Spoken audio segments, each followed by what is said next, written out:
Une infection qui se transforme en éclosion au manoir Le Buckingham. En ayant une masse critique de gens qui sont vaccinés, la transmission va être beaucoup plus difficile.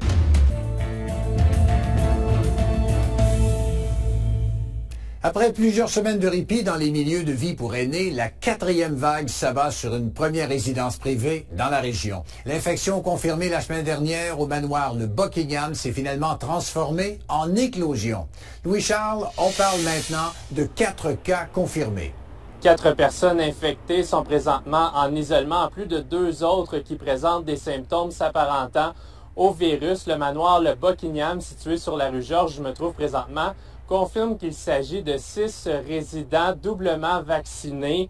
On parle de symptômes légers. Leur état de santé est stable. La résidence a ramené toutefois le port du masque obligatoire dans ses aires communes et toutes les activités de groupe ont été suspendues pour une période indéterminée. Le 6 de l'Outaouais a dépêché un cadre sur place en fin de semaine afin de mieux contrôler l'éclosion.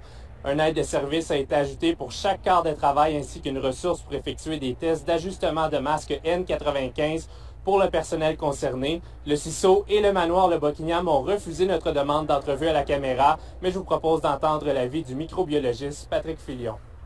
Dans ce cas-ci, c'est bien de quand même prendre certaines mesures pour protéger les autres résidents, puis s'assurer dans le fond qu'il n'y ait pas de propagation supplémentaire, même si on voit que chez les personnes qui ont été testées positives, les symptômes sont légers. On va s'y attendre. Le virus continue à circuler, donc même dans les milieux où il y a des gens qui sont doublement vaccinés, il va y avoir des cas. Ce que l'on veut, c'est ce que l'on voit présentement, c'est des personnes asymptomatiques ou aux symptômes très très faibles.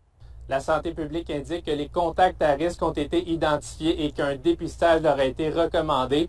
Et pour ce qui est de l'ensemble des résidents, ils sont sous surveillance étroite et seront dépistés en cas de symptômes. Merci beaucoup, Louis-Charles. Bonne soirée.